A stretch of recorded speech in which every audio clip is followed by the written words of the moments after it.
All right, everybody. Hello, welcome to the presentation. Thank you so much for being here. I appreciate y'all being here on this beautiful Friday, on this brutal Friday. And here we are. Yeah, we're still kicking, still pushing through, dealing with a sinus infection, blah. You know what I mean? But I think a lot of people have this sinus infection going on. A lot of people. But we're here. Well, hello. Well, thank you very much. I appreciate that. I tell you what, I just can't get this light to work right. Either it's too bright, and then it'll look like I need a blood transfusion over here, and then it looks fine there. So I don't know. What are you going to do? Anyway, yeah, it's crazy. Thank you.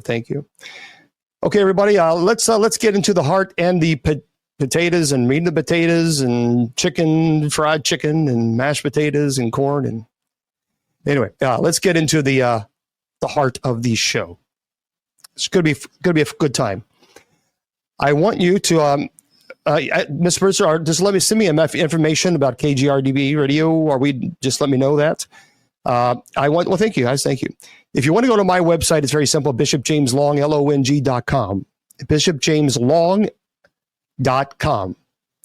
And you can head on over there if you really are bored and you have nothing else better to do, or perhaps maybe you want something to put you to sleep. Got it. So, well, thank you, guys. Thank you. So you can do that. Again, bishopjameslong.com. I want to remind everybody, thanks, guys, that we have online classes. And the classes are free. And there's 4. They're very, very detailed courses. And so you learn demonology, genealogy, paranormal studies, and angelology. You learn at your own pace. It's 100% online, and it's free. So that's always a good price when it's free. You can just click on the class link, and if you really want to do that, that's it. BishopJamesLong.com. Click on the class link. There it is. If you want to go to the church's website, that's very simple. usocc.org. And just head on over there and visit us. We have, thank you guys, we have night prayer. I want to remind you, night prayer tonight at 10 p.m. Eastern Standard. We start around 9:50 p.m. the chat, and then we go live everywhere at 10 p.m. Eastern. Also, now, I want to remind everybody that, do me a favor, if you would please, consider going to usocc.org and click on that retreat button. We have a retreat in less than 2 weeks. And retreats are not cheap, and they're quite costly. Thank you, guys. We have, quite a few people that's going to be in attendance, which is wonderful. But when you have, several people there, you have to make sure that everyone is comfortable and taken care of. So if you would, consider going to the usocc.org, click on the retreat button. And if you would like to make any donations, to the miscellaneous, it's a miscellaneous donations. Father Sean is always chatting about snacks, and well, we'll be presenting and certainly, making sure that people have snacks. So that can be expensive. So if you can, please go to usocc.org and click on the retreat button. And there it is. I want to say something because this is very important. A lot of people, for some, and I get the perception. I serve. I am a bishop of the Church, of the United States Old Catholic Church. I am not an exorcist who happens to be a priest. I am a priest whose one ministry is the office of exorcism, and that's important to understand because I think people maybe sometimes get that confused. A lot of people use the tagline exorcist to become famous or whatever in the paranormal, which is stupid because it's making a mockery of the ministry in of itself. This is one time a week. Out of the 7 days, last I checked, there's 7 days in a week. This is only the one time in the week where we dedicate it to a paranormal show. One night a week. So I still get people making comments about, oh, you talk about that paranormal all the time. No, Einstein. If you're actually a follower of the platform, you'll know we have Compline night prayer every single night, Monday through Friday at 10 p.m. Eastern Standard Time. Sundays and Wednesdays, we have Bible study in which we dedicate more than 2 hours each time. And also on Saturdays, open mic, where we bring you guys up and chat with you guys, with the moderators. One night a week, we talk the paranormal. That's it. On Fridays. 2 hours a week. So I think, trolls on TikTok, I won't pay attention to you. We're adults, so we don't pay attention to adults who act like pestilent children who just want attention. You'll be ignored. I just don't pay attention to adults who behave like children at all. So, thinking that you're going to say something clever actually just makes you look like an ass clown, and you'll just be blocked. That's it. Okay. Plain and simple. So yeah, I just think that's important. And also, be blessed and be blocked. That's right. Be blessed and be blocked.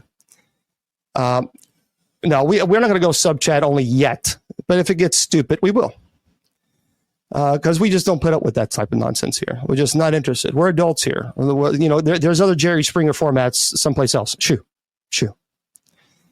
But I want to say something that's just really important, especially regarding demonology. Leave these cases alone.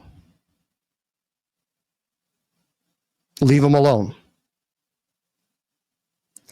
There are a lot of you out there that are investigating these cases, and perhaps maybe you are there's well intent behind it. But if you truly have no idea what you're doing and you have not studied truly, I'm not talking about going on YouTube and studying demonology. If you have no formalized training in demonology, leave these places alone. You know what? And here's the deal. We're all adults here. And if you choose to ignore me and say, okay, whatever, fine, that's your choice.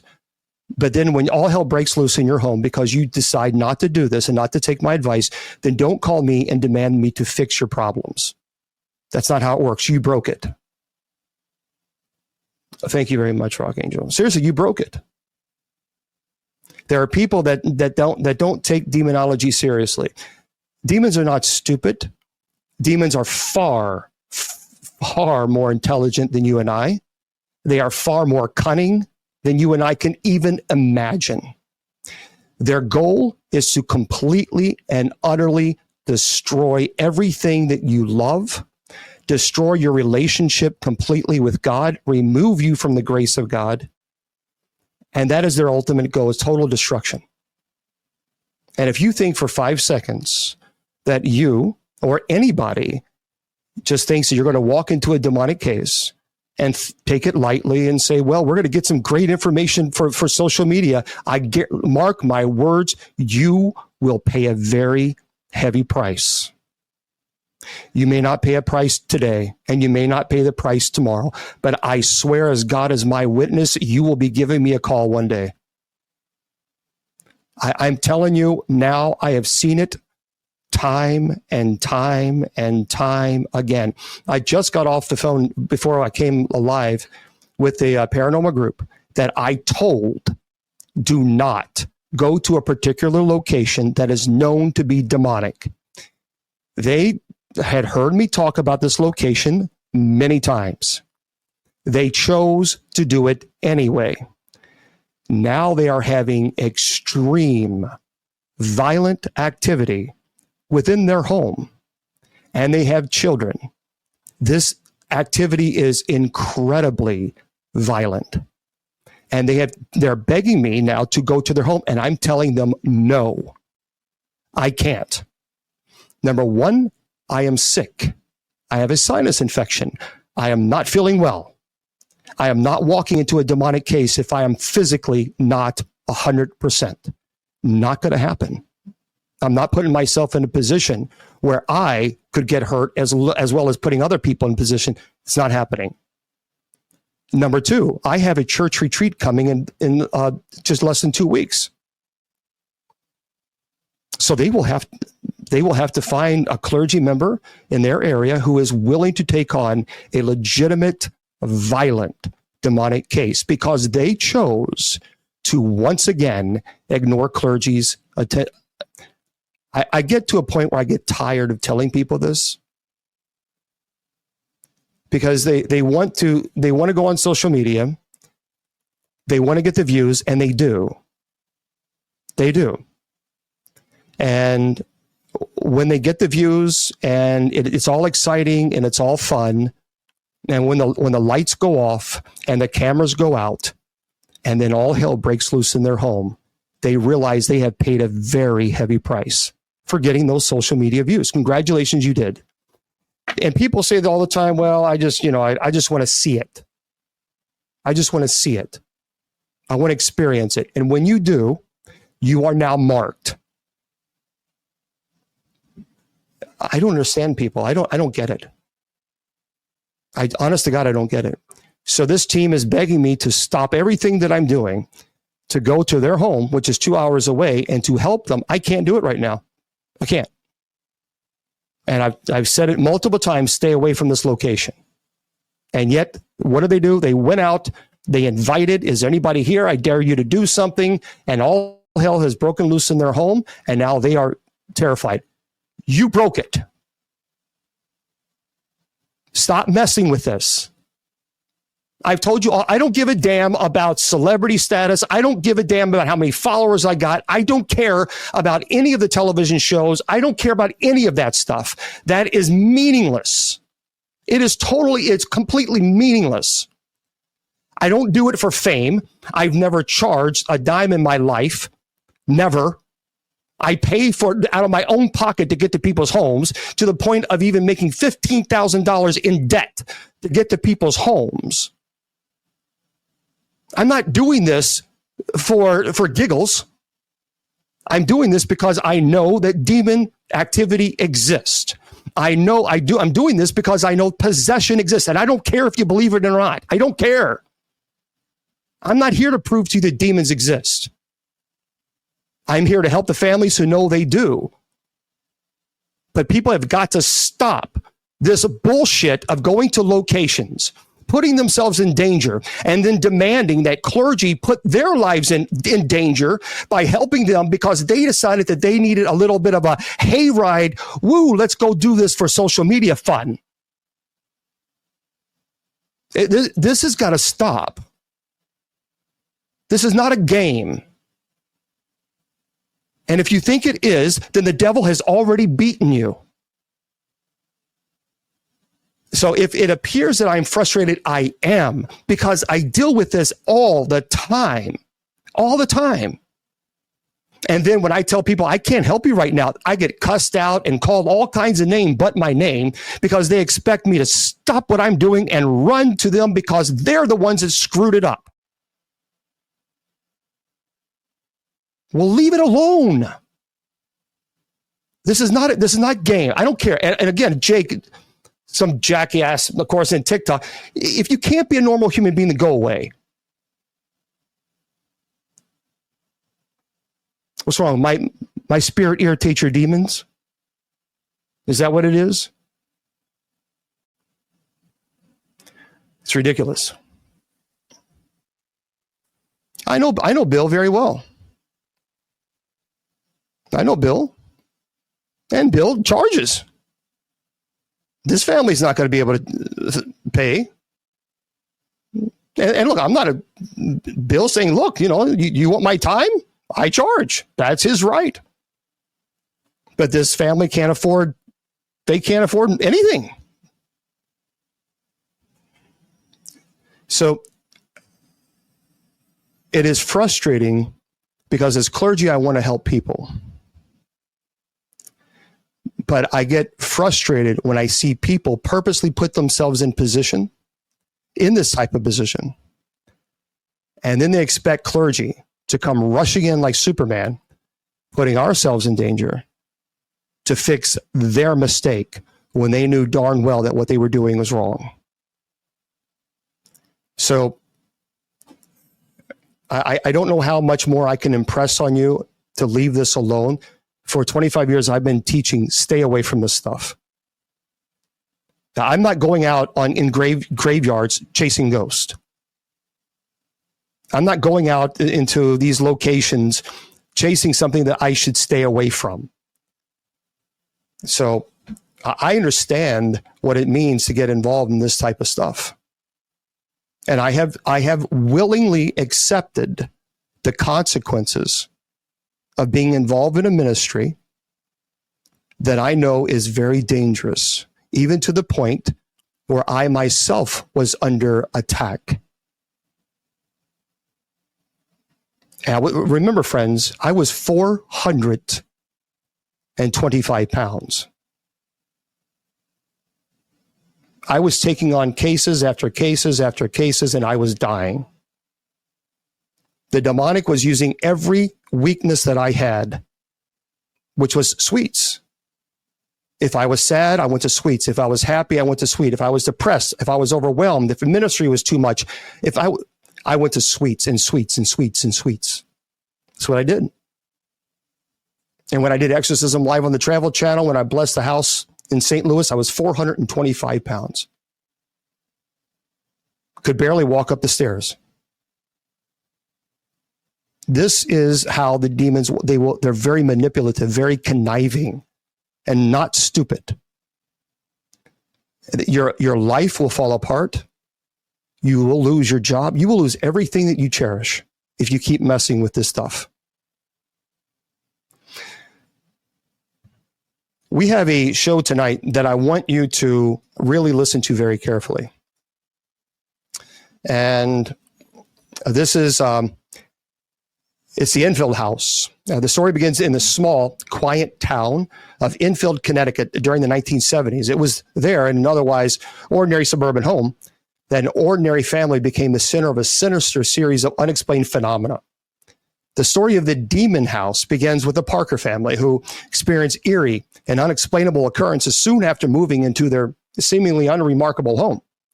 Now, what started off as a subtle and odd disturbances soon escalated into full-fledged paranormal nightmare. This is a true story, and I have a special guest on tonight. We're going to speak to him in just a second. The family members report objects moving on their own, disembodied voices, pervasive feeling of being watched. It wasn't long before the same entities that made noises began to physically interact with the family, leaving them terrified for their safety. Among the most unsettling events were sightings of shadowy figures lurking in the corners, dark apparitions that seemed to glide silently through the house, only to vanish when approached. The spirits appeared most active at night, creating a sense of dread that left the family in a state of constant anxiety. Seeking a resolution to their plight, the family reached out to Ed and Lorraine Warren. I did not know Ed. I was friends with Lorraine. They were renowned paranormal investigators known for their work on other infamous cases like the Amityville Horror and the Perrin family haunting. When the Warrens arrived, they immediately sensed a malevolent presence within their home. Lorraine, a clairvoyant medium, identified the presence of demonic forces within the residence. The Warrens conducted multiple investigations. Their attempts included both spiritual interventions and meticulous documentation of paranormal activity. And they reported witnessing firsthand seemingly impossible phenomena such as unexplainable bent spoons, heavy furniture moving across the floors on its own. During their investigation, Ed and Lorraine also hinted at the possibility of an ancient curse or ritual that might have been performed on the land long before the house was ever even built. Despite their intervention, many of the activities continued unabated, affecting family members and even visitors to the home. Now, the stress of these encounters took a toll on the Parker family, affecting their lives. And ultimately, the Parker family decided to leave the home in hopes of escaping the relentless haunting. The Enfield Demon House remains an enigmatic page in Connecticut's haunting history. To this day, the house is still the object and subject of much fascination and debate among paranormal enthusiasts, with many wondering about the true nature of the dark forces that seem to dwell within its walls. And this case continues to serve as a chilling reminder of how the supernatural can upend and unsettle even the most ordinary of our lives. Perfect material for those who seek out the thrill and intrigue of the unknown. The Demon House of Enfield stands as a testament to the enduring allure and mystery of the paranormal.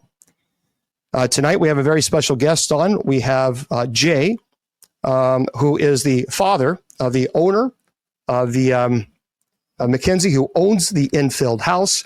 And Jay's going to come on and he's going to tell us a little bit about this house and its history. So, Jay, how are you doing? I'm doing very well, Bishop Long. I think the stories with the Parker, I think those are the ones in England. Oh yeah, that's the Parker House in England. Yes, yeah. You guys are in Connecticut now. Was Ed and Lorraine involved with you guys or no? Well, here's what happened. There was an investigation early on, and it involved a local Connecticut company, and they were actually good friends with Ed and Lorraine Warren. Now, Ed had already passed. Now, there were some discrepancies that you might hear out there, but here's what really happened. During the investigation that night that they had, where it picked up a 250-pound woman, threw her 8 feet down the hall, they had called Lorraine, and Lorraine answered, and very smart woman, very intelligent. They had her on speakerphone, and she asked what was going on. They said, they had scratching, they had levitation, and she said, you're leaving something out. And so Orlando, who was the gentleman's partner that was in the house, he said, Lorraine, he goes, it picked up a 250-pound woman, threw her 8 feet down the hall. Lorraine paused and said, I am so sorry. She goes, I cannot come out to that house ever. Until the day she died, she never put one foot in the house. And so that was one story. That's how she was kind of tied in here. Now, we talked to her many times over the phone. She gave us her phone number and told us to do some things. But she would, because of what was happening, and I think it was because of her age, we believe she refused to come out to the house. And a few years later, she passed. Yeah, and certainly when you have something like this, when you have, with her age and certainly advanced in her age, taking on demonic cases, it's just too dangerous. It's just way too dangerous. So let's talk about this house. Let's talk about the Enfield House there in Connecticut, and how in the world did you get involved in this house? All right. How long do we have, Bishop Long? I can talk. Now it sounds like you weren't as clear earlier before we went on air. I don't know if you're still on speakerphone or. Okay, is that better? Yeah, it's a million times better. A million times. There we go. So, we have about roughly 45 minutes or so. So, okay. What year was the house purchased? We bought the house in 2006, okay. And what we were looking for a home. My wife was 6 months pregnant with the twin girls, and I'm gonna give you a short version because there's so much information I want to give you and to let people know how dangerous the paranormal field is. We knew nothing about the paranormal. Every once in a while, we would watch that TV show called Ghost Hunters when it first came on. We just laughed and said, okay, yeah, this is Hollywood.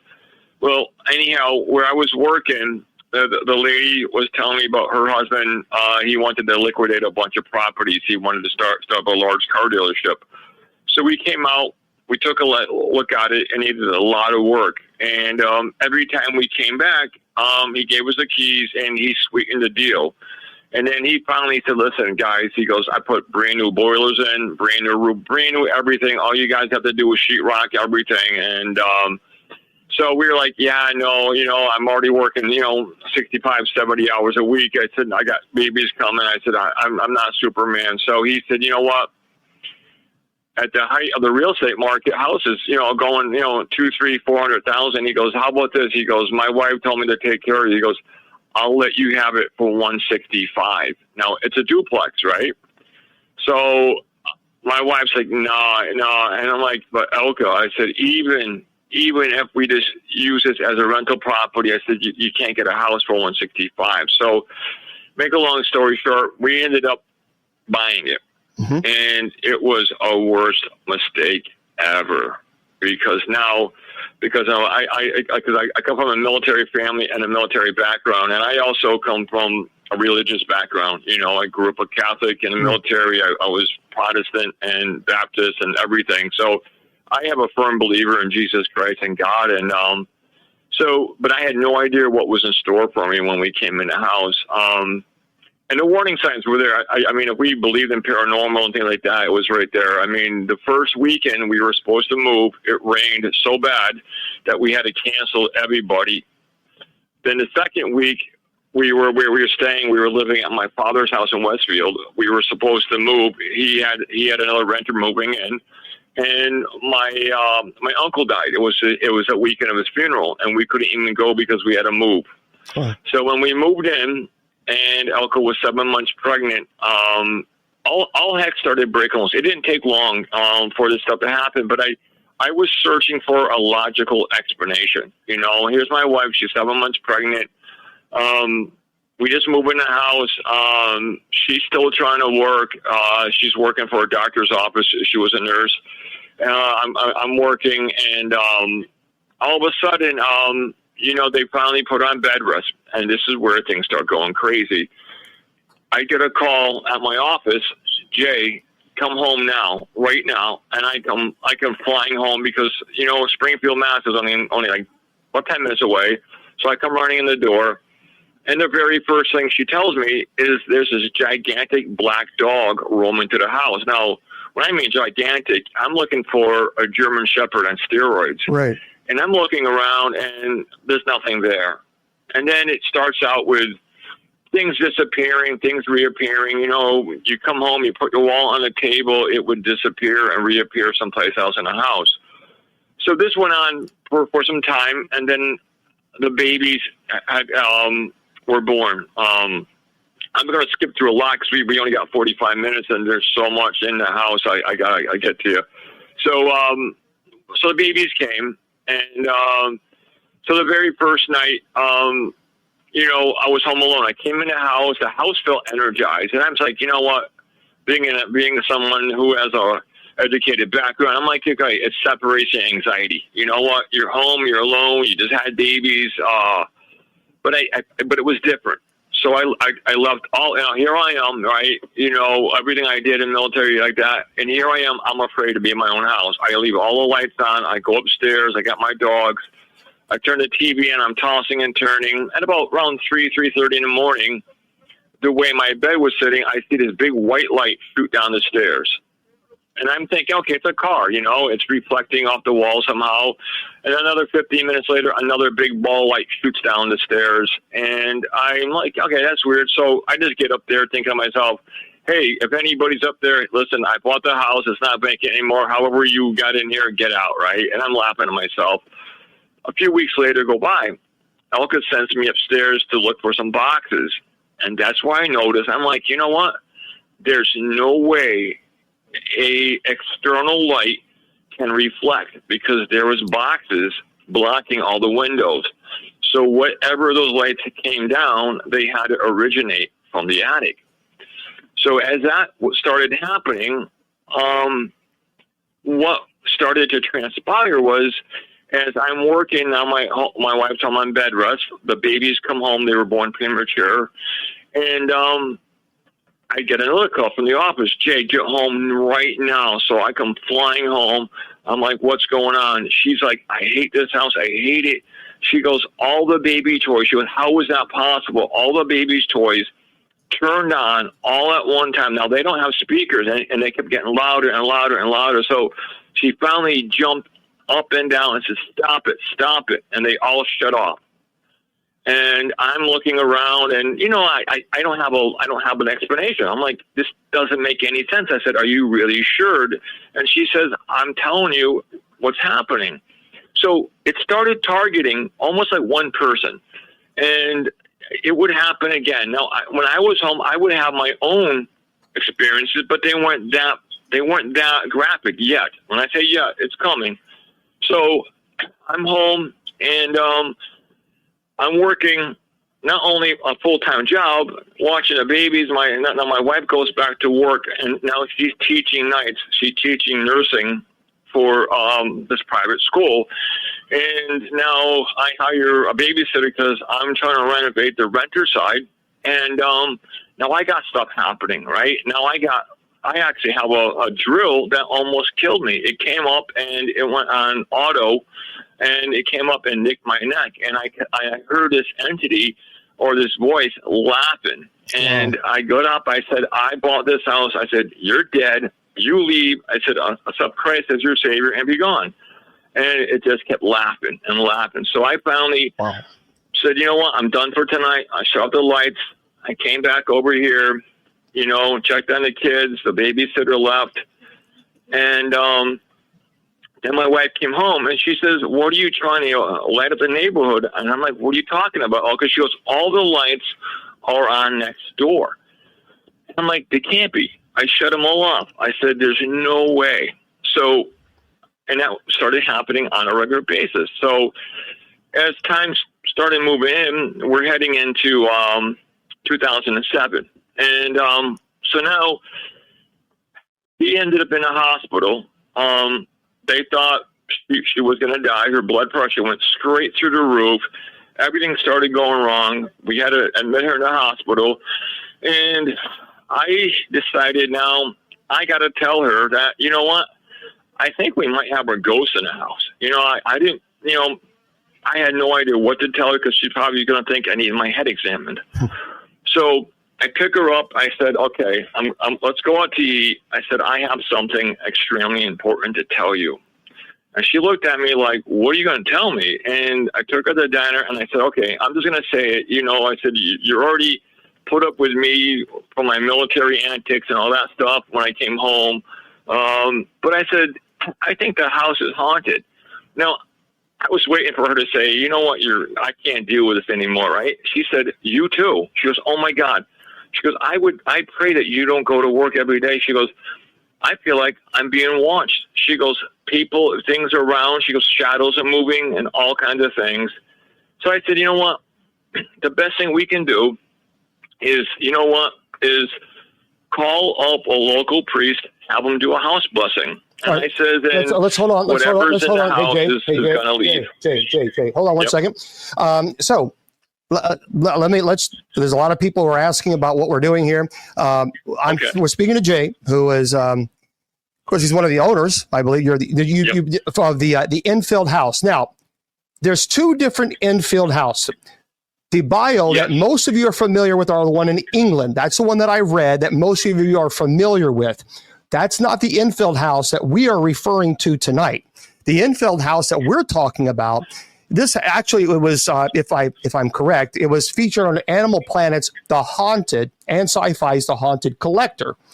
And the house is pretty old. It's over 200 years old. Now, there has been over 25 deaths, ranging from unalivings. We can't say the S word because TikTok won't allow us. Accidents and sickness. So there were unalivings. Countless, paranormal teams investigating, mediums, priests, shamans, even a bishop. And so this is a case that's in Connecticut. So there's a difference between the Enfield House in England and the Enfield House in Connecticut that Jay is speaking about. And so this is this is frightening stuff what they experience. So you purchased this house. Do you know a whole lot about its history or not really? And you just kind of purchase it because it was a good deal. It was a smart buy. You're having this paranormal activity occurring. And now you're like, okay, we need to get something involved. Someone needs to get involved in helping. Is this correct? That's correct. We had no idea of the history. Well, we knew it was a good deal. We thought a friend of ours was offering us a really good deal. And so as soon as you purchased the house, how soon did the paranormal start? Was it immediate? Well, as we look back, it was. What we thought was an accident. As we came here, we came with two vehicles because my wife came here and I met her here. I had another vehicle and she pulled in the front of the house. I pulled in the driveway and the owner had given us keys. So we looked around the house and this is when we made the decision. She goes, can you really do it? You're working hours, baby's coming. She goes, you're not Superman. I said, yeah, I can get it done. so what happened was she said, okay. She said, then fine, we'll do it. Now, as soon as we said that, as we were walking out the door, she turns around and says, Jay, I'm going to go back and make sure the door is locked. I don't want to leave the house unlocked. So she goes back and checks it. Then all of a sudden I hear this loud scream. Now, as I do, I'm over by my vehicle. I look over and I see her hands go flying behind her back. Now, because of my background and what I was training, I realized right away, I said, she's not falling. Somebody shoved her. Because, I can trip you 1,000 times, Bishop. Your hands are going to go in front of you. When somebody pushes you from behind, your arms are going to go behind you. And her arms went flying behind her like somebody, you could almost see like where somebody hit her right in the center of the back. Now, I'm running over, not thinking anything. I'm saying, oh, my God, I got to save the babies. I got to save Elka. And luckily, there was like a guardian angel, because how she fell, she literally rolled almost like in a martial arts, so perfectly on her arm and her shoulder. And we rushed her to the hospital, and the babies and everybody were fine.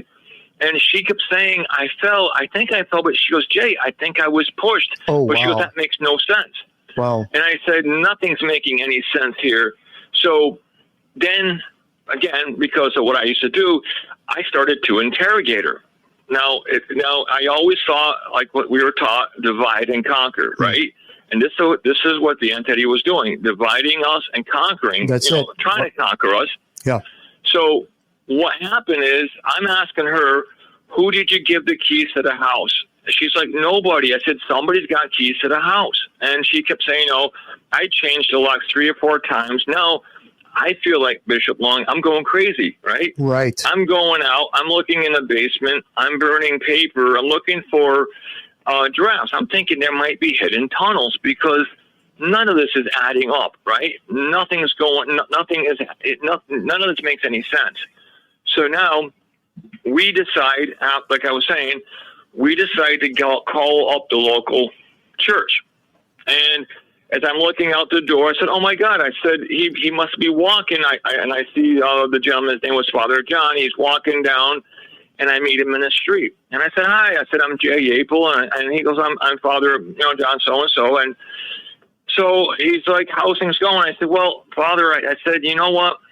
Of course, I'm not going to admit that I'm having a problem. I said, my wife thinks there's something in the house. And he's like, what, a bird, a chipmunk, a squirrel? I said, no. I said, like a ghost, like, woo, He stopped. And he said, Jay, there's no such thing as ghosts and demons. That's Hollywood. That was created to scare people. He goes, and I'm going to prove it to you. I'm like, go right ahead. So he comes in. And he blesses our side of the house. He throws holy water around. He goes in the basement, and he goes upstairs, and he even goes on our side of the attic. Now, at that time, everything was self-contained into 2 units. It's a duplex. So he goes next door, and he says, oh, my God. He goes, I love this smell of fresh construction, because I got table saw set up there. I get everything going. And he said, we go upstairs, and he goes, see, Jay, there is nothing here. I said, well, Father, there's one more spot you got to go into. And I said, that's the attic. Now, the attic door, Bishop Long, was really strange. It had about 8 to 10 different types of locks, and from deadbolts to key locks to this and that. And we couldn't figure out what people were trying to keep out or in. So he opens up the door, and he's confident, and he takes 3 steps up, and he freezes. And you could see the look on his face. He goes to take one more step up. And he says, Jay, as he's talking to me, he's not even looking at me. He says, I'm just going to throw holy water down on the staircase. As he does that, he backs out. He never turns his back. Whatever he saw scared him so bad that he backed out. He slammed the door, boom, boom, boom, locked other things, and he runs. Boom. I'm chasing this guy. I'm like, oh, my God. I said, this guy can really, really haul. So I get him over by the door. He's got 1 foot inside the house, 1 foot outside, and he says, ignore it. It will go away. He takes off. I never see him again. Wow. Now, wait. So, isn't it amazing? I don't understand this. I don't get it. You have clergy that's even today that will say that demons don't exist. I guess Jesus was cosplaying Because this was a very important ministry that Jesus did. There are 58 Bible verses about exorcisms, 58. It was important, so much so that Jesus established this ministry to his disciples in casting out demons. I find it appalling that clergy today will tell people there are no such thing as demons. So you're calling Jesus a liar. I mean, ultimately, anybody who says that, you're saying Jesus has made it up as a cosplay kind of a thing. That to me that drives me absolutely insane. Now, I get it. There are some clergy. There are many clergy. They don't want to get involved in demonology. I understand that 100% because it's a special calling. I get it. Totally understand. But if you're not called to do this ministry, that's one thing. But to go around telling people there's no such thing as demons, and yet you read scripture and Jesus is casting out demons. So what is that? I mean, you really are diminishing Jesus's ministry to zero, that he's just a cosplayer going around and, not knowing the difference between someone who's mentally ill versus someone who is possessed. I think he's the Son of God. I think he would know the difference. So this priest then runs out and obviously is terrified, saw something. And then what happens next? So now what happens next is now we go, Easter came up and stuff, came back, and we went out to Easter and came back. And now all of a sudden, this is where we knew this ain't Casper. Now we know because I came home and like being a good husband, I'd go out to the kitchen. I'm going to finish like the little dishes that Elka had, from the baby bottles and everything. Elka had put the babies in the little rocker, and we had our dogs here. And Elka's like, "Are you deaf?" She goes, "Did you really lose all your hearing overseas?" I'm like, "What?" I said, I'm running the water. She goes, "Jay," she goes, "something is trying to either get in the house or get out of the house." Now the babies all simultaneously, they're crying. The dogs are barking and whining, and I just catch the tail end of this rapping sound on the door. So now, my heart goes up. I go in full alert. And I'm like, "What's going on?" She goes, "Something was clawing." I can't tell Jay if something was trying to get in or out, and it's rapping. I said, "I hear that." So I look out the window. I don't see anything. So she goes, "Don't open the door." So I open the door, the way I was taught, and I got my foot there. I'm waiting, and I look up and down. Bishop Long, there's nobody there. Wow. Now I can't figure out what is going on. So she's like, "What are we going to do?" She goes, "We just bought the house. We sunk all the money in it." So I look on the yellow pages. I'm looking around. I'm going on thinking back then there wasn't that many paranormal teams. So we had called up one that was that was nearby, that was in a different town. And they came out. It was 2 college police officers and some other people. Now, at that time, my sister was still alive, and she was over here. And I had this giant banana plant in the corner, right? And in the dining room, we had this little tea light party, like bird cage. When you walk, it would swing back and forth. So the girls went in the living room talking about things. Now, that paranormal team that had psychics, Reikis, all these people were yelling, "Get over here, guys, get over here." And they're yelling, "Get over here." Well, what happened was they all witnessed, 5 people witnessed this giant banana plant slide 6 feet across the floor. Yeah, and this thing's heavy, and it just slides right across the floor. While they were in the dining room talking to me, they got their notebooks out, right? And all of a sudden, they're looking at the bird cage, and they're like, "Look at this." I said, "Oh, that thing just moves with vibration." They say, "No, it's bouncing up and down like somebody's taking it and trying to take it off the hook." So they get all the evidence. They're like, "Okay, we'll be in contact." And to make a long story short, they never came back. They're like, whatever they experienced in the house, it was too much for them. Yeah. So as this is happening, this entity is getting bolder and bolder, and it's doing more and more things. So now it's starting to show itself. My wife calls me up again from at the office and says, "Get home now." So I come home, and she's literally shaken. Now, she was all happy that day. She goes in the basement. She throws clothes in the dryer, gets it going. She goes over to get the baby formula. She turns around, and the dryer door opens up. Now, dryer doors are hard to open and they're latched. So now this thing opens up, the clothes come out, and that would be scary enough. But then all of a sudden she turns her head and she sees right in front of the boilers this black shadow. Now, I know what she's talking about because I've seen it. It's darker than night. When I say things, when you see these entities, and when you say it's dark, now you could take this entity in pitch black and you could identify it because it's darker than dark. And this thing was solid black. So she dropped the baby formula, screamed, ran up, called me up. I come back, and now I clear the house again. I go room by room by room, and it's scary because you don't know if there is somebody in the house. So you're like, oh my God. Yeah. I said, there's nobody in the house. She goes, Jay, it was dark. She goes, it wasn't human. So as we're going through this, I said, well, what are we going to do? So I had put a call in to that team I told you about who we didn't know actually worked with Lorraine Warren. Now, this is where it gets bad. Now, like I heard you talking about how bad the demonic is. Mm. So here's what happened. Here's a guy. These two guys have been best friends since the late 80s and 90s. They had a team, and they were experienced. They were very experienced. They went on cases with Ed and Lorraine. They knew what they were doing. Well, during this investigation at night, this gentleman, his name is Orlando. I'm not going to mention his last name. Super great guy. He's the reason why he's not in the field no more is because of his house. He made the worst decision of his life. He got so mad because he had these amplifying headphones on, and he said to this entity, because this entity was making all kinds of noise, he said, stop picking on women and children and Jay, and I'm not going to say it, but he said to take him on. Oh, yeah. And everybody froze, and his partner's like, what did you just say? He goes, I screwed up, didn't I? He said, well, people say things like that all the time and nothing happens to them. It waited a year. Yep.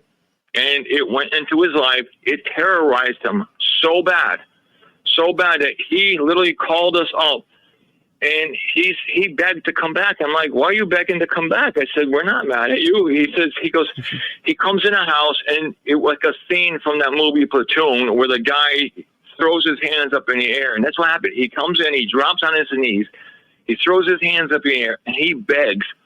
He begs for mercy. He begs his entity, please stop. And now here's a grown man, in his 40s, begging for mercy from this entity because it's destroying his life. Let me jump in. Let me jump in real quick.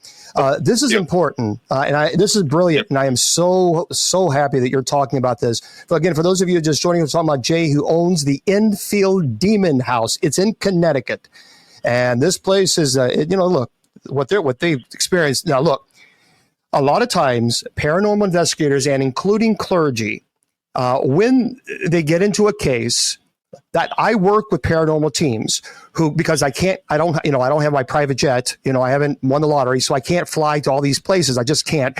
So I rely on paranormal teams who understand that getting involved in these cases is dangerous, and they're willing to do this and work and help the church and help the family. So they go to homes, they investigate, and they're fully aware that there are consequences that get involved with doing this. What happens many times is teams that are not as advanced in demonology will go to a location, and even clergy, and they will realize they're in over their head. And when they realize this, they become frustrated, agitated, and they make mistakes like, I dare you, just do something to me. Because when someone does this, that they're already giving up and surrendering all their power, because they are at a point of complete and total exhaustion and frustration. And many times that happens, and that's exactly what demons will do. They are very conniving. They will wait, and they will tempt, and they will use everything, all your strengths and weaknesses against you. And what happens many times is people will get frustrated, clergy will get frustrated, and just say, just do something to me. Invitation. That's it. And that's when you're in over your head. And that's when you've got to before you do that, you need to take a step back and say, okay, I'm about to slip up. I need to call somebody else in here who's more advanced in this. because that's actually smart and that's the right thing to do. Now, so this guy goes to this place and is begging to be released from this oppression, demonic oppression. Unfortunately, what he's done is completely surrendered his entire will to the demonic's will. That is not how you defeat this. Number one, you defeat it through the sacrament of reconciliation.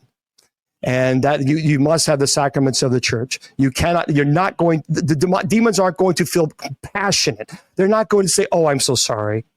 We apologize. We'll give you some respite. No, actually, they will double down.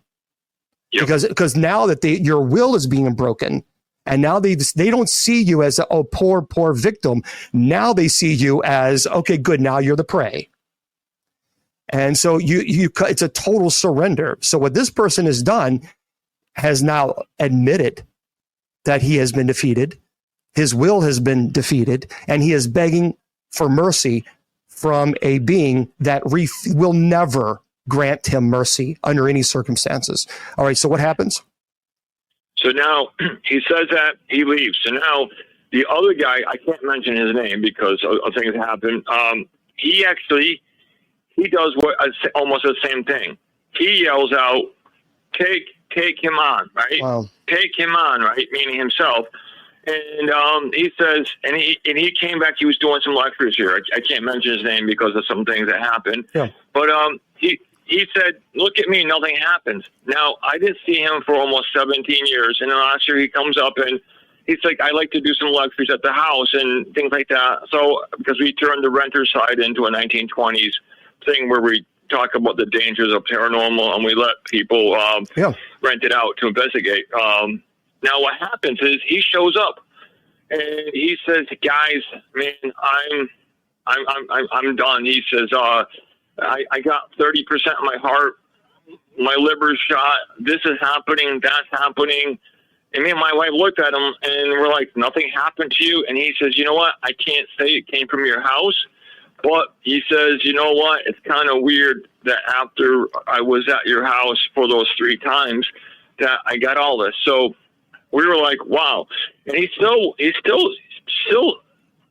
doesn't investigate no more. He just lectures, but you can see he's shocked, you know, and so let me get back to things. So after that, we ended up looking. We're like, we got to find somebody. We got to find somebody who does heavy hitting. So we find this guy. I tell you, this guy's a true ultimate paranormal warrior, and too bad he doesn't do it no more. His name was Bob Baker. So I had called him up. He said that he worked with the clergy, everything. So as I can talk, we talked for almost 2 hours. He says, my God, if that is for real, what you're telling me, I go, I will not put one foot in the house unless if there's a member of the clergy. So he gets a hold of one of the guys, you know, and I think you know who he is. His name is Father Bob Bailey. Oh, yeah, Bob. Yep. And Father Bob comes up with him, and great guy. They're going to the house, and Father Bob, now don't forget, this is like 2008, you know, it's like paranormal state for him. And then all of a sudden he realizes this is no joke. It takes his rosaries. He had these really expensive rosaries that he had put down. It takes his rosaries. So everybody's looking for his rosaries. He starts walking to it. He's checked all his pockets, and he's walking to us, and all of a sudden he stops. And it was like a scene from a Clint Eastwood movie. He just froze, and he looked down, and he said to Bob, he says, I felt something slide the rosaries into my pocket, and there they were hanging out of his pocket. Wow. Now he realized this is no fun and games. Now he gets serious. And then on Animal Planet, he came back to do the show on Animal Planet. So now after that, Bob says, you know what? I got one more guy in my sleeve. He goes, he's one miracle away from being canonized as a saint. His name is Father Robert McKenna. He goes, Bishop Robert McKenna. Yeah. So now listen to this, Bishop Long, right? Talking about how really dangerous this entity was. Bob asked us to take off the day to meet Bishop here and get all his little snacks and everything. So he called up the bishop from the house. He's got a speakerphone. He said, Bishop, I got a severe case for you. And he says, Bob, I'm sorry. I just retired. And Bob said, Father, it involves children. He goes, oh, what the heck? He goes, one more case, right, Bob? He goes, I'm back in the fight. He goes, we got to help out the little ones. So he gets in. We set up a time, everything. We're home. Bob calls up. He goes, I'm 15 minutes away from the bishop's residence. He goes, are you guys home? He got all the snacks. And he says, Jay, he goes, you know what this means? He goes, what I'm really doing for you guys? He goes, I have to ride with the bishop all the way to your house, about an hour and a half back, talking about Jesus and God and everything, and how I got to be a better person, right? And I said, Bob, I appreciate it. 5 minutes later, he's 5 minutes away from the bishop's house. The bishop's secretary, the one at the house, calls up Bob and said, Mr. Baker, the bishop wrote on a piece of paper, he just got struck with a mouth infection and can't speak. Wow. But he's not giving up in case if this came from the Enfield House. So he says, we're not going to tell them when we're coming back. So 3 months later, I hear a knock on the door, a little faint knock, and I'm like, who is this? So I open the door, and there he is, Bishop Robert McKenna. And he says, tell me what's going on. He goes, okay. He stops, and he looks in the corner. He goes, I haven't even started with you little buggers yet. And that's how he would say things. He was a really sweet guy. And through the whole course of things, he went to the house. He re-baptized the babies over the kitchen table, so he knew they were baptized the right way. And as he's doing this, he asked if we needed anything blessed. And we're like, sure. Now, everybody's standing around my big dining room table, and he goes to pick up his holy water and blesses the cross and things, the little things that we need. He puts it down. He goes to turn a page in his little prayer book. He goes to pick up his holy water. It's gone. In front of everybody, it dematerialized. And I'm telling you, when I saw that, I was like, oh my God, this is real. I mean, it dematerialized in front of everybody, and nobody saw it move, nothing. So Bob just goes into panic mode. He's just grabbing everything on the table, picking things up. They're looking underneath the table, everything. And as they pick up the bishop's briefcase, there's this little bottle of holy water. And the bishop's like, okay. He goes, you little buggers. He goes, want to play games? He goes, okay, I'm not done with you guys yet. So he goes through the whole house and he blesses everything. And so he says, there's two things that are going to happen. He says, one is what we want. He goes, one is we want this, whatever this thing is, to leave, to go away and never come back. That's what our job is. The bad thing, he says, it can leave. And at any time, it can come back. And if it comes back, it can bring friends. And if it brings friends, it's going to be a lot worse. So we had peace for almost 2 weeks. It felt awesome. I mean, it just felt great. The house felt light.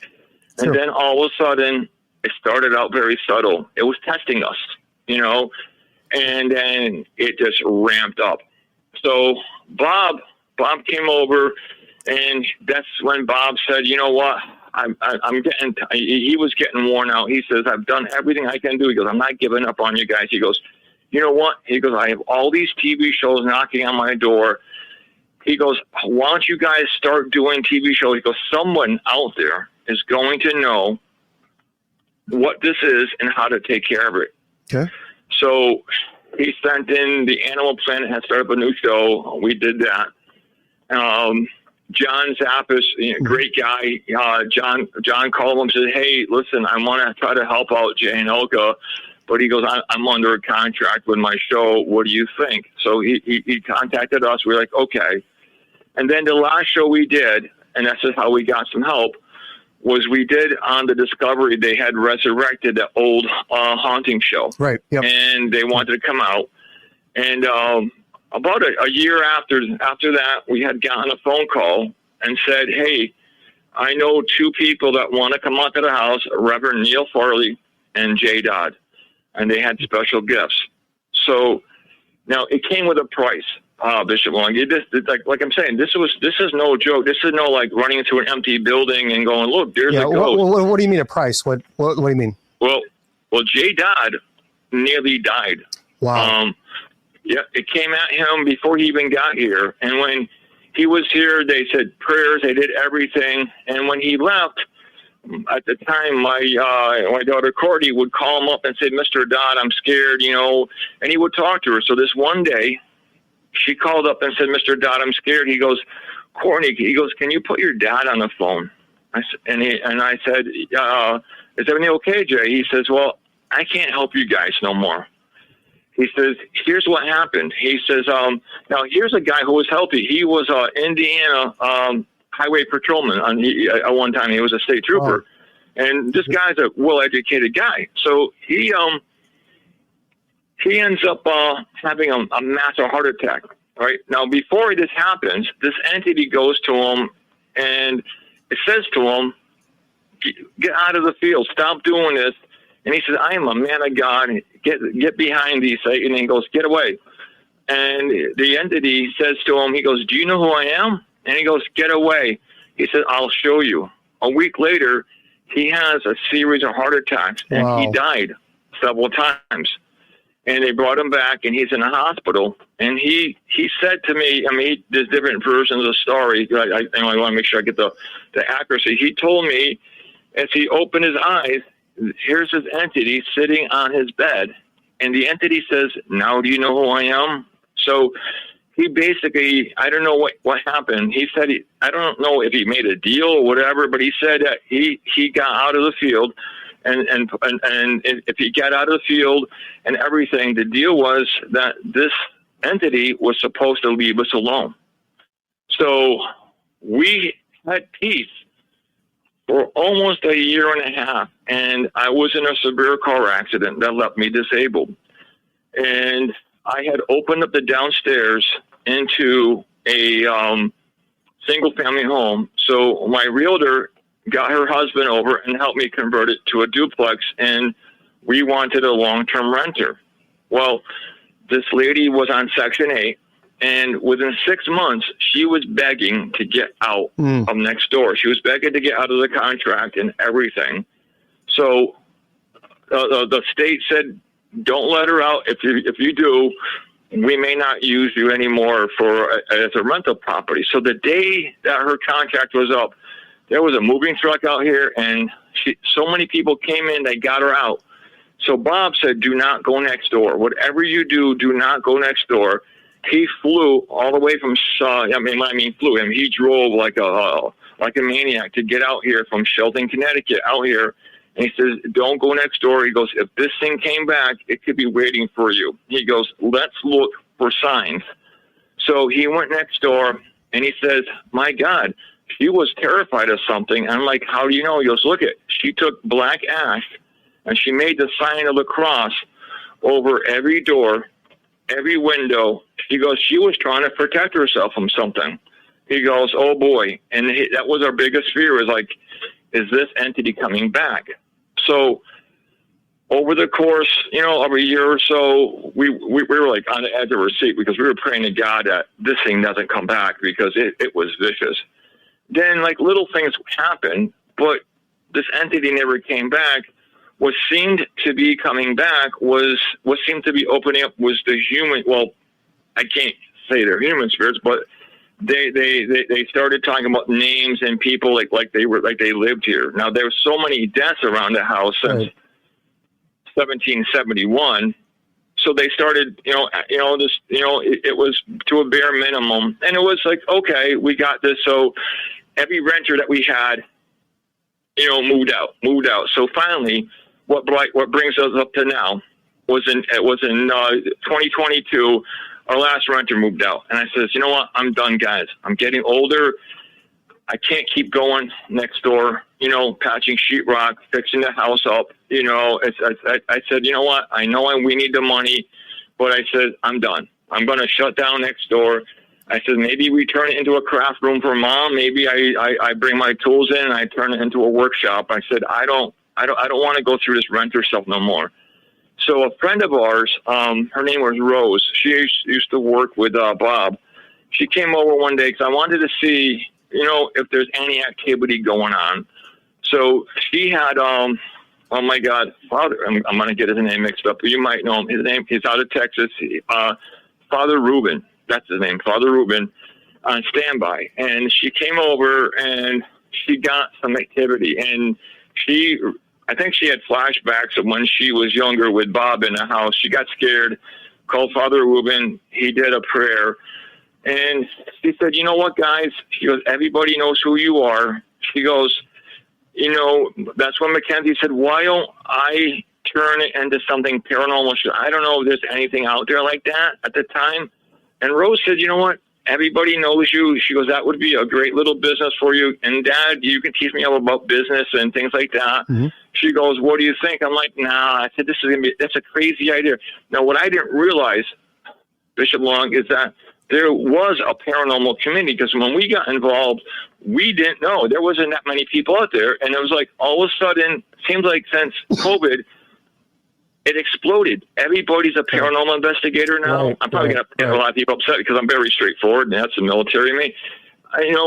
So many people have became mediums. I mean, so many people are out there. And so when we opened the doors, we didn't know what we were getting ourselves into. And then all of a sudden, we found another very, very bad word. It was called paranormal drama. If you didn't go with the flow, they attacked.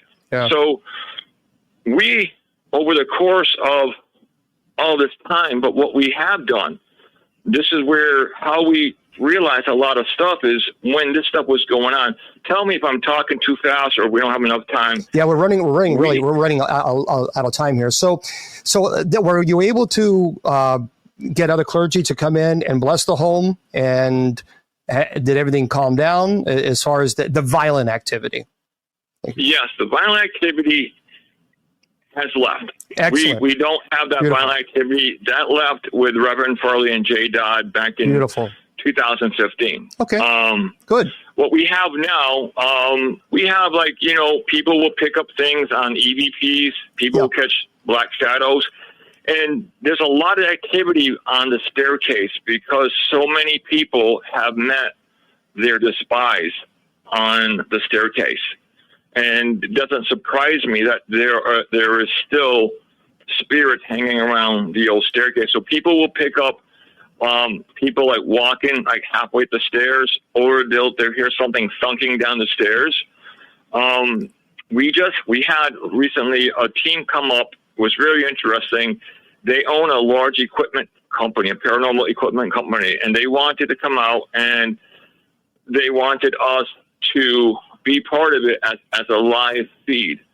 And so we're like, okay, you know what, this might be kind of interesting. We don't really go on that many, investigations. And it came alive. I mean, not violently, but the spirits came out and they got names. They got those stick figures from the SLX camera type of things. Mm-hmm. And they had communication. And that was really interesting. And that made me think, you know what? When we die, I like I said, I believe in Jesus. I believe that we're going to go to heaven. And, we talked, I think one time before. I'm not going to get into it about being saved, but we had a conversation about that one time about how I felt about being saved. But I started realizing, you know what, that these spirits, when you die, if you linger on here, you know what, they had a life, because as I started to uncover, as I started digging deep, because a famous author wrote a book about us, and we started digging deep, and then I started finding newspaper articles about some of the famous people that lived here. And I said, my God, they had a life just like us. They lived here, they grew old, they died, some died way before their times, and we uncovered so much amazing history. So when you go to this location, when you go in this home, do you ever feel like you did when this evil, this demonic evil was there? Do you ever feel that now, or do you feel like, there are some people that just don't believe in ghosts. They say that ghosts do not exist. I disagree completely.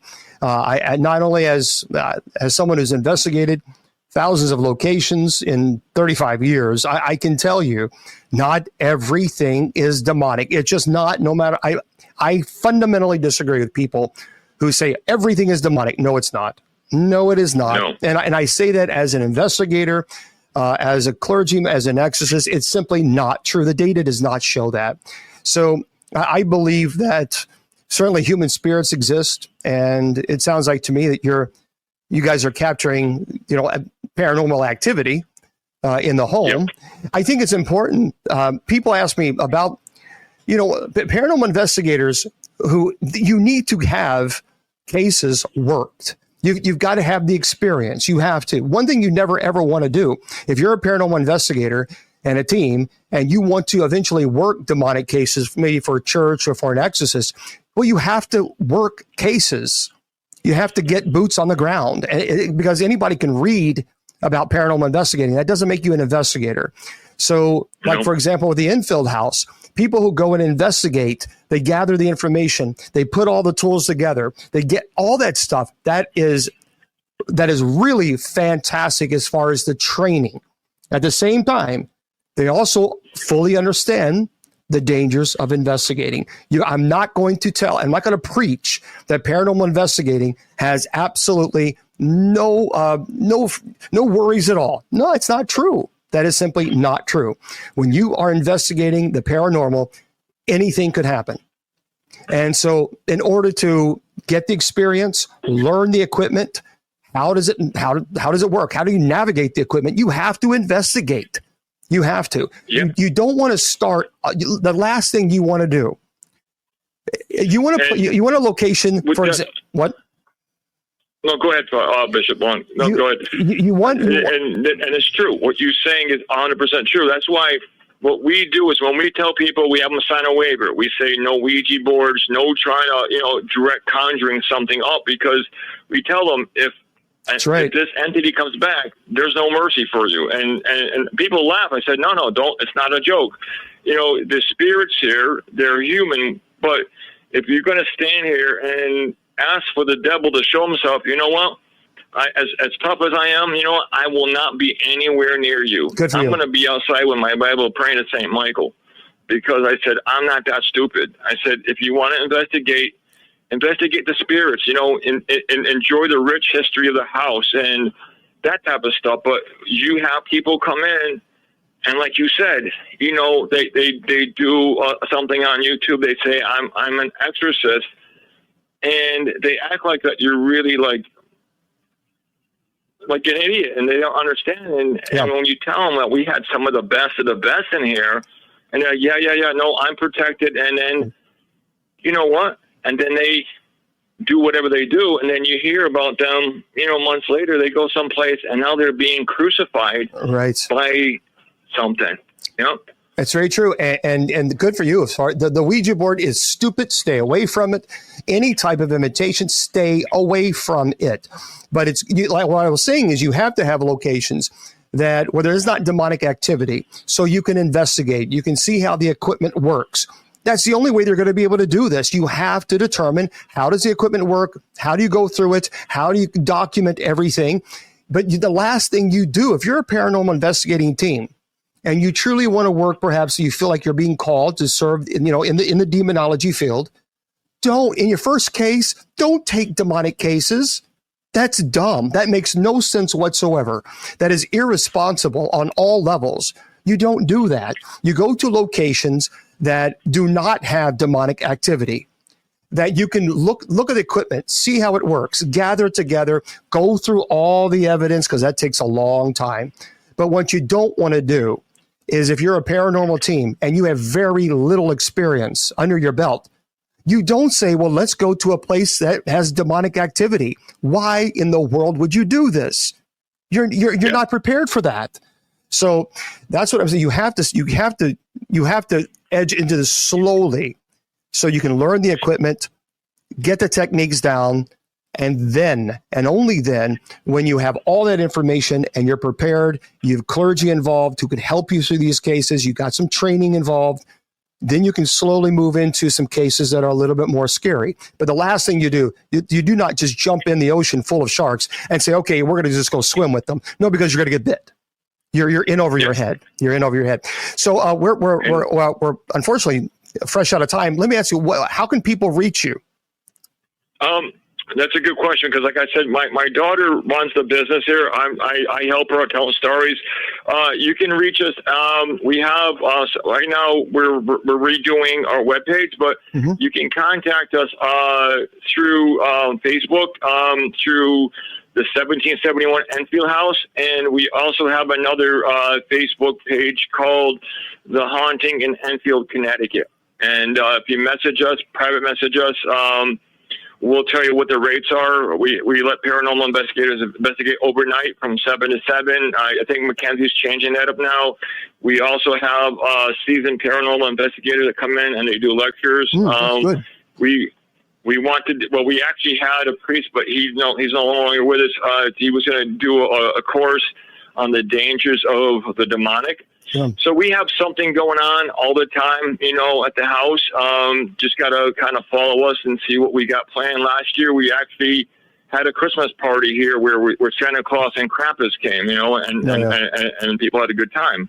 So we're always doing something, but we're always, being safe. When I tell people if something happens, I'll tell them right now. I said, you know what? Even though I like running a business, I even tell Mackenzie if something happens, this entity comes in, we're shutting it down until Good for you.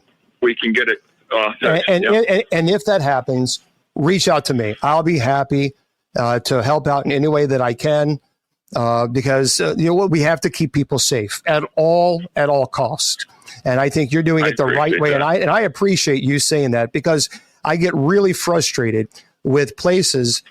They know darn well that they have violent activity in their locations and they're inviting people to come into their home or location and investigate. That is irresponsible. I will never support that. It is dangerous. It is wrong. There are serious consequences. It is reckless. And I appreciate you saying that. So that tells me a lot about your ethics and morals, because a lot of people wouldn't. A lot of people would say, oh, good, this entity has come back, so let's bring as many people as we possibly can and rake that money in. That is irresponsible and it's reckless, and that's very well said. Yeah, no, because that's like bringing sheep to a slaughterhouse. That would be awful, Amen. So, well, Jay, thank you so much for joining us on this. You have been fantastic. A lot of information, and I feel we haven't even touched 10%. Yeah, no, we haven't even touched the surface yet. Yeah. Well, thank you for being with us. Yeah, it's already an hour into it. So normally we do 45 minutes, but I tell you what, it was so fascinating. The location is fascinating. So thank you very, very much. Oh, you're welcome. I'm grateful to have us on. Yep. All right. Have a great night, and we'll see you soon. Okay, sounds great. All right, bye-bye. Yep, bye-bye. All right, everybody. So I'll disconnect there with the Enfield House. That was very cool. Yeah, I wanted to explain. The reason is I read the bio in the very beginning of the Enfield House in England was to compare the two, because a lot of people get that confused. And so that's what I was like, this is the England bio. That's not what we're talking about. We're talking about the Enfield in Connecticut. And so there's two complete different locations.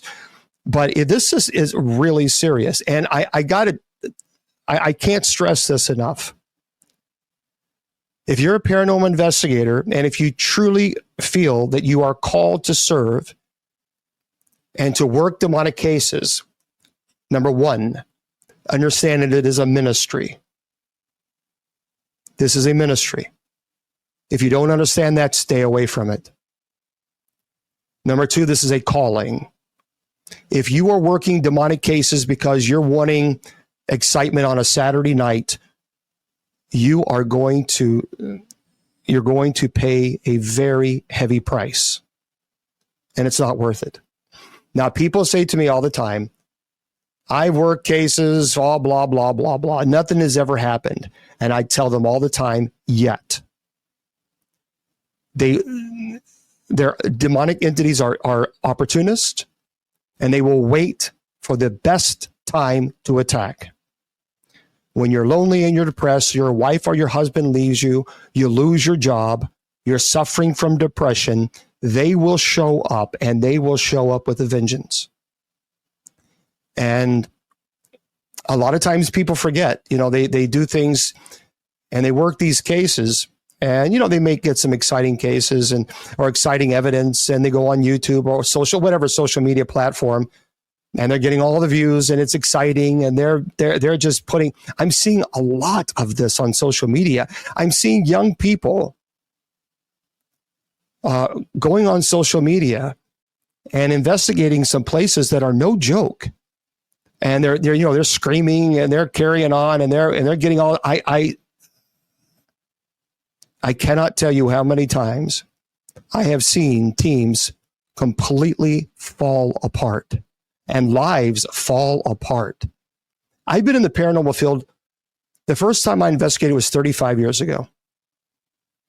Now, I've been in the field for 25 years. I have seen a lot in 25 years.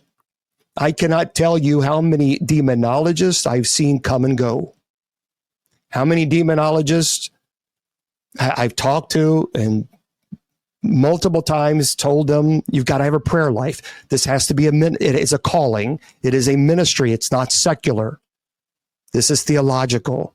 And oh, yeah, whatever. And their whole lives fall apart. If I could write a book. I could easily write a book just in 25 years of the amount of teams and individuals' lives that I've seen completely fall apart by working demonic cases. It's a dime a dozen. And I'm telling you now, as God is my witness, mark my words. The people that you are watching now on social media, going to these demonic locations and capturing this amazing evidence and getting all these followers, I give you my word. Watch what happens. That is the God's honest truth. I've seen it time and time again. And there's a lot of people that like to do this because it's an adrenaline rush. The difference between watching a movie and this is watching a movie, you can turn it off and go about your day. But this type of field, this type of ministry, there is no off button. And this is not a movie. So this is where nightmares come into reality. And people may, again, they say to me all the time, oh, it's dramatic. It's not. Okay, fine.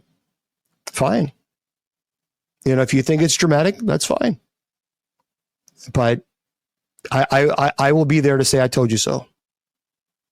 This is a ministry. It is a special calling. God calls people to do this ministry. If you're not called to do it, leave it alone. Don't mess with it. Stay away from it. Just don't get involved. It's not worth it. It's not worth it. But you can only do so much. You can only say so much before people are like, okay, whatever. I'm not their parent, but I am teaching people, and I will continue to teach people about the dangers of getting involved in this ministry, the dangers of getting involved in paranormal investigating. There are dangers with it. I knew I was reading books in demonology when I was 9 years old. So I knew I wanted to be a priest when I was 5.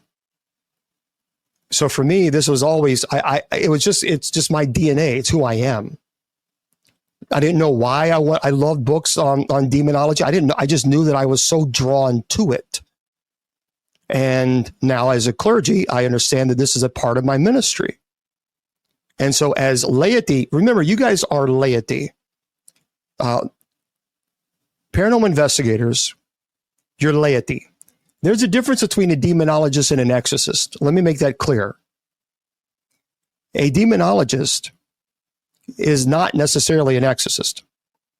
So a demonologist can be an exorcist. An exorcist is a demonologist.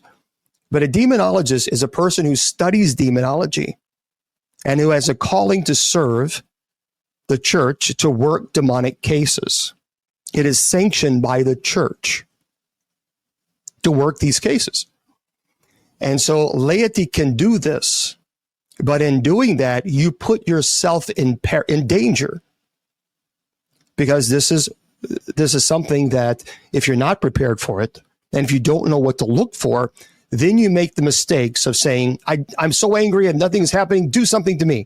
And then once you do that, that's it. That's it. You've lost. Or I many times I've had people go to locations that they shouldn't have gone to, and they're calling me on the phone and they're screaming, we need you right now. Get over here. Somebody has gone through extreme trauma. They've been bit, scratched. There was let me tell you how dangerous this is. So we went to the Sally House, the team, many years ago. And one of the investigators, who was a demonologist, understood the dangers, and we were going to validate if activity was still present. We knew the owners, the Pickmans, and we just wanted to see if it was dangerous for any paranormal team to come in there. That was the goal. That was the objective. Is there anything there that is still present that can cause people harm or any of it? Because we wanted to let everybody know. So that was the objective that we had. And a demonologist was there with us. So the team was in a room, and everybody was doing their investigation and putting everything together. And we heard there's a blood curdling scream in the other room. The whole team ran into this room, and the demonologist that was working with the team had a gold crucifix, a cross necklace. It had embedded into his chest. It was a 3rd-degree burn. So it was as if someone had put a flame torch on the back of that crucifix and shoved it into his chest. And when he ripped the shirt off, you could clearly see that it had embedded into the skin. And when he was pulling it, he was, you get the picture. Even to this day, that is still there. And we actually have caught a picture. Bishop David Price caught a picture of this demonic figure that was at 100% right outside this window. No ifs, ands, or buts about it. It is the most profound picture I've ever seen. And so that was the objective was met in that, okay, we have clear evidence that there is something very, very evil here. And that was the goal. And so people, I don't know why people continue to go to this location, but they do.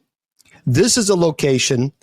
The Sally House is not a location that I would encourage anybody to go to that is not prepared, because that is dark. Thank you. Well, thank you very much. That's very nice of you.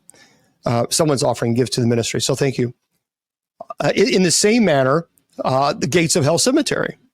The Gates of Hell Cemetery in Kentucky, I've told people, stay away. Don't go to the location. You go to the location, you are asking for trouble, and you're going to find it. The Gates of, and I did a documentary on it, and I put it on the YouTube. So if you go to my YouTube channel, you can watch it. The Gates, as I'm talking, I'm kind of scrolling to see if I can find this picture. I don't know if I have it with me here on the phone or not. But the Gates of Hell Cemetery is a location, and I've talked about this many times. It is one of the very few locations that I've ever been to in my life where it is completely different at night. It is not the same location at night. It is completely 100% different. During the day, you feel there's a presence there, but at night, it absolutely comes alive. And it's not I will not go there at night. There's no reason for me to go there at night. None at all. And so for me, I stay away from it because again, that's the place where I saw that creature or whatever it was in that tree, me and 3 other people. I'm trying to find this thing. I wish I could locate it, but I have 4,000 pictures that I'm working on, cases and everything else that I'm working on at the same time. But anyway, if I don't find it soon, I'll eventually pull it up and I can show you one day. But this was one of the most, the Sally House is not a place that I would encourage anybody to go to. It is a dangerous location, and it's just not worth it. It's not worth putting yourself in that situation. Yeah, I'm not going to find it here, but I'll look at it later. Okay. So there you go. Well, thank you. So I'm going to turn chat on for everybody on TikTok, and let's see how long that'll last. And we'll go from there. But if you have any questions, I'll be happy to entertain some of them. I do have a lot of articles that that's pretty cool. So speaking of a location, now Willie still believes there's something. Willie Windwalker, he's a friend of mine. He's a shaman. Hello. He believes there's something still evil there. Yeah, Annie, there's not a whole lot we don't know about what happened, how it started there. It could have a pre-existing situation, and I think that's probably what it was. Now, see, there's a lot of questions regarding ghosts and demons. I've been to many locations that had paranormal activity. Absolutely, 100% was not demonic. 100%. It's just not. There is no guessing. There is no guessing whatsoever. When you go to a location and it is demonic, Well, certainly, Kenneth. But at the same time, it also says in Scripture, do not put your Lord God to your test. So what people will do quite often is they'll go to locations and then they'll say, well, I'm just going to call upon the name of Jesus. Okay, but yeah, you put yourself in that situation. And so therefore, it's something that you need to be very careful and stay away from. Yeah, I don't know. Have you guys been to the Bell Witch? Willie Windwalker, he's been there. Well, and he's absolutely convinced that there's something still evil there. Bright side, Annalise McKell, The Exorcism of Emily Rose. Her name was Annalise McKell. She's German. And she described them as ghastly figures. She actually suffered from grand mal epilepsy. And unfortunately, they really didn't have, in her time, it wasn't really very well treated. And many times they would put them in a psychological ward. And in her case, that's what happened because they didn't know how to treat it. And in this ward, she had extreme bouts of demonic attacks. So it would interact with her it would speak to her, she would hear them, and then she would see them. And this is actually when she was in the psychological ward, that's when she started describing being able to actually see them. So that's, and we'll do a presentation on that case and John Doe eventually again. I've done it before. On John Doe, or basically it's The Exorcist and Annalise McKell. She believes that she is absolutely convinced that she had apparitions of Mary. Yep. Yeah, Alex, there's a lot of people believe that they can. And I have had several cases. So there's a good question about can demons take on human form? So let me tell you this story. Hold on. Hang tight for a second. There was a mom who, when she was younger, she did things that she shouldn't have done. She got very, very heavy into some bad stuff and dark magic. I mean, just really bad stuff. But then she became a mom and she kind of turned her life around. She didn't want any part of that anymore.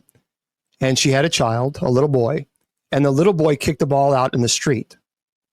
And unfortunately, a car had hit him and he passed away.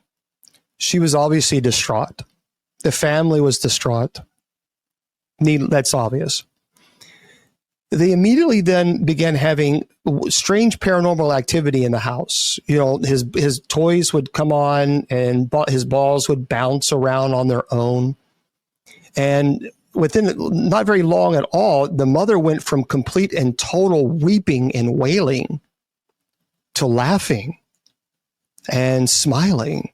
And in his room, you know, she would close the door. She lived with her parents at that time. And she would close the door and, you know, they would talk and, you know, she would talk as if he was there.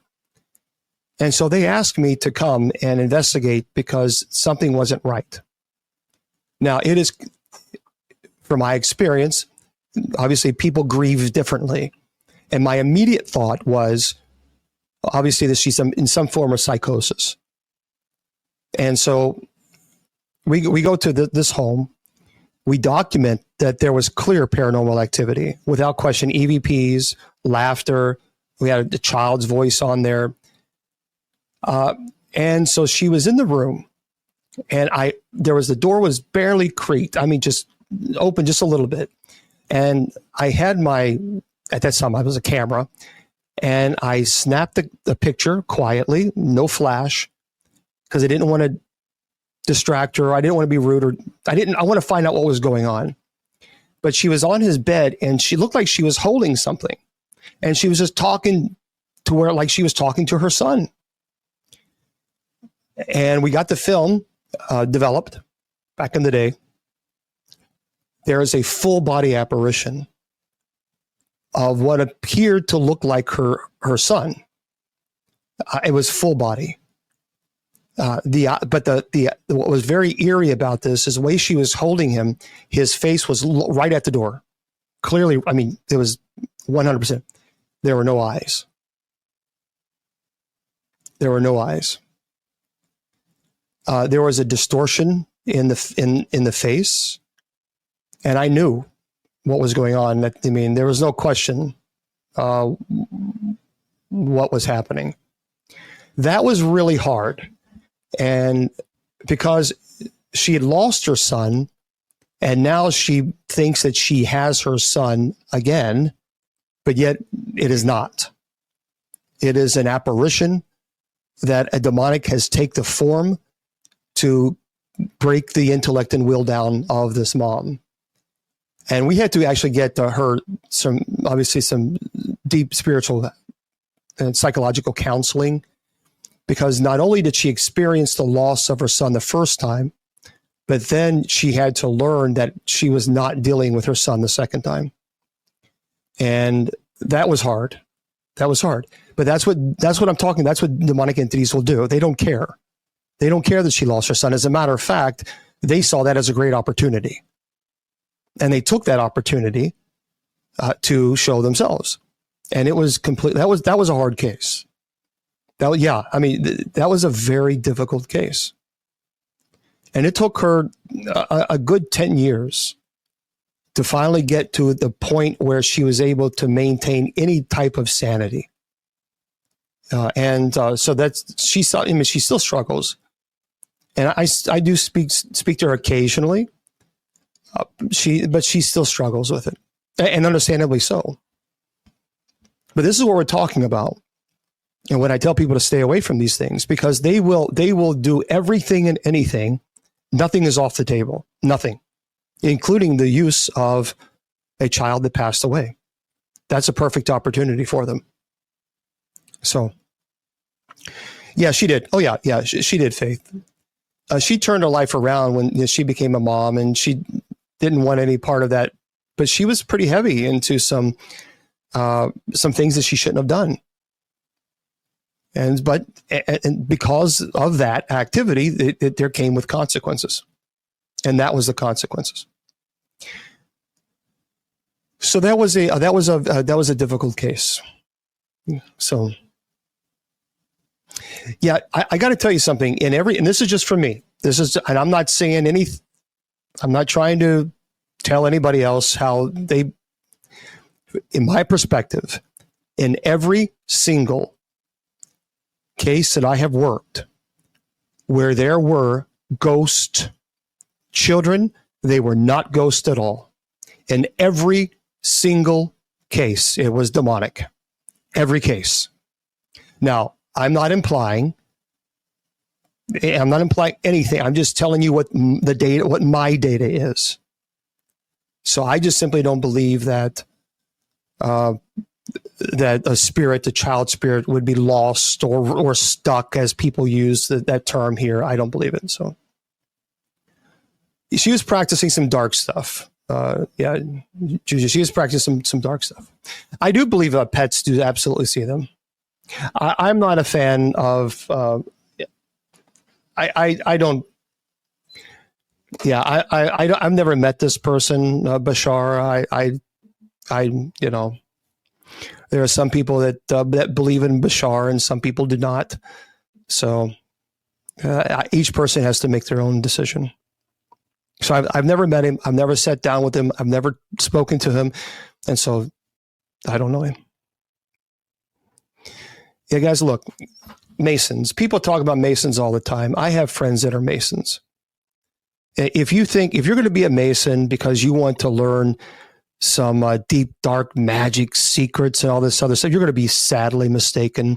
If you join the Masons, then be prepared to do a lot of social work, a lot of community work, because the friends that I have that are Masons, they're not demonic. They don't worship Satan. They're very devoted Christians, and they do a lot of social work. So take that as it is. Yeah, I think, what is the meaning when we dream of our loved ones? I think our loved ones absolutely can come to us. And no one is going to tell me otherwise. I know they can. I know that our loved ones can tell us and come back to us. No ifs, ands, or buts about it. It has happened to me. As a matter of fact, in every single exorcism, I perform 33 exorcisms on people who are truly possessed. Now, I work with psychiatrists and psychologists that offer psychological evaluations. So when I say documented, that's what I'm talking about. There is no ifs, ands, or buts that possession exists at all. But I am a firm believer. Some people, they don't. But I'm a firm believer that our loved ones can absolutely visit us. And in the 33 exorcisms that I performed, and every single time, right before I perform the exorcism, I will smell roses. And the reason being is when I was in the seminary, my aunt was terminal, and I couldn't get to her because at the time I didn't have a car. There was no way for me to get to her, and she was in the process of passing. And I remember her telling me, when you smell roses, I'm there, because she loved roses. And I have no oil that smells like roses at all, but in every time there will be the whole room that just smells like roses. And so, and that's in all 33 exorcisms that I've performed, everyone. So I do believe that our loved ones can come to us and let us know that they're okay. But here's what you need to stop doing, guys. And I'm not trying to be rude or disrespectful to anybody. I respect everyone's rights to believe in whatever they wish to believe. That's their right. If you believe that the moon is whatever, that's your right. I don't have to agree with you. Stay away. Stay away from Ouija boards. Stay away from seances. Stay away from look, you don't need anyone to tell you if your loved one is okay. Many people are so worried that their loved one is doing okay, and then you do things that you maybe shouldn't do, like playing with the Ouija board. That is something that is very dangerous, and just stop. And people will say, well, I played with them for 20 years and nothing has ever happened. And I always say to them, yet. Your loved ones are okay. Your loved ones are okay. Oh, thank you, Yolanda. Thank you very much. And thank you guys for the gifts. I appreciate that. So just stop. You don't need to, don't get involved with this type of stuff. The Chosen, I didn't like what they did on season 4. Okay, here's let me make this clear. The Ouija boards are dangerous, and here's why. Do I believe in Satan? Oh, I know Satan exists. But let me say something very quickly. Hold on. Let me make this clear. I say this to you guys constantly, not because I'm bragging, because there's a point. As clergy, as a bishop, I don't receive a paycheck. In the United States Old Catholic Church, we receive no paycheck, no stipend, no retirement, no housing, no food, no nothing, not a penny. Not a penny. We fund our own ministry with our own money. Now listen to me. I have a doctor of ministry, a master of divinity, a master of education, and a master of business, a bachelor of communication and journalism, and an associate of philosophy. I do this ministry for free. I do not charge. Never have, never will. In 25 years, I fund it with my own money, and I put it on my own credit card to help people. And just recently, finally, I had a few folks who help. And I say this to you as God is my witness. If possession did not exist, I would do something else with my time. I would not be here, with all due respect, and have devoted 25 years of my life to this ministry if I had 1 ounce of doubt. You see, if I was charging $15,000 in exorcism, then you could easily say, aha, there's ulterior motives for you being involved in this. And you would have a justified argument. Let's say I was charging $5,000 in exorcism. You could easily say, there's your motive. If I started charging $5,000 for an exorcism right now, I guarantee you I could easily make 6 figures a year. I guarantee, as I have over 21,000 emails, people begging me to come to the home right now. I could easily make 6 figures, but I charge nothing. Not a penny. The reason is I tell you that is because there is no ulterior motive. I'm not selling you anything. I'm not charging people money. I'm paying for it out of my own pocket because I know possession exists, because I've seen it. And so therefore, because there is no ulterior motive, and I tell you my education to let you know I'm an educated person. So I've devoted 25 years of my life to this ministry because of what I've seen. And I'm not going to ever tell anybody that possession doesn't exist, because it does. I have seen a contortion of the face. I have seen the eyes go solid black. I've seen the screams and the pitches, the multiple pitches at once. I've been in a situation where the demonic will, it's called throwing in your voice. Throwing the voice is disorients you. It's like 8D. What I mean by that is when a person is possessed, the demon will scream, and you'll hear it from behind you, over here and around, and it disorients you. That's why you have to silence the voice. In the right, you actually have to silence it. So I tell you this, not because I'm here to try to scare you. I tell you this because I'm trying to educate you so that you guys don't fall into the trap of getting involved in these locations to where one day you have to call somebody like me, and then I have to tell you, I'm sorry, I can't help you at the moment, because I have to raise funds to get to your home. The hardest part of this job, the hardest part of this job is not battling demons. That's not the hardest part.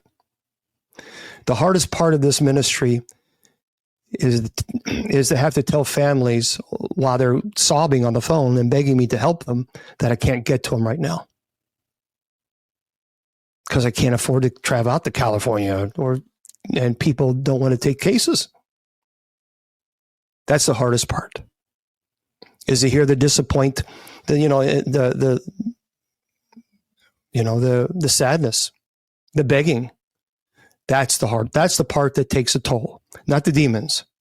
Demons are cowards. They're cockroaches. They're trolls. It is having to tell family, I can't get to you right now. That's hard. That's why I am blessed that I'm able to have a network of paranormal teams who are experienced, who are willing to put themselves in danger for the greater good, and to work these cases so that they can gather all the evidence, present it to me, and then I look at it and say, okay, now we have to amplify this. We have to we need to start fundraising now. Because Judy Ann has helped me tremendously to get to people's homes, but Judy Ann can't take help in every case. And it says Jennifer has helped. I mean, we can only do so much. So that's the hardest part. But I believe that if God wants me there, he'll put me there. And that's what I've always found to be true. For those of you who are listening to this presentation on podcast, we're going to say goodnight to you guys.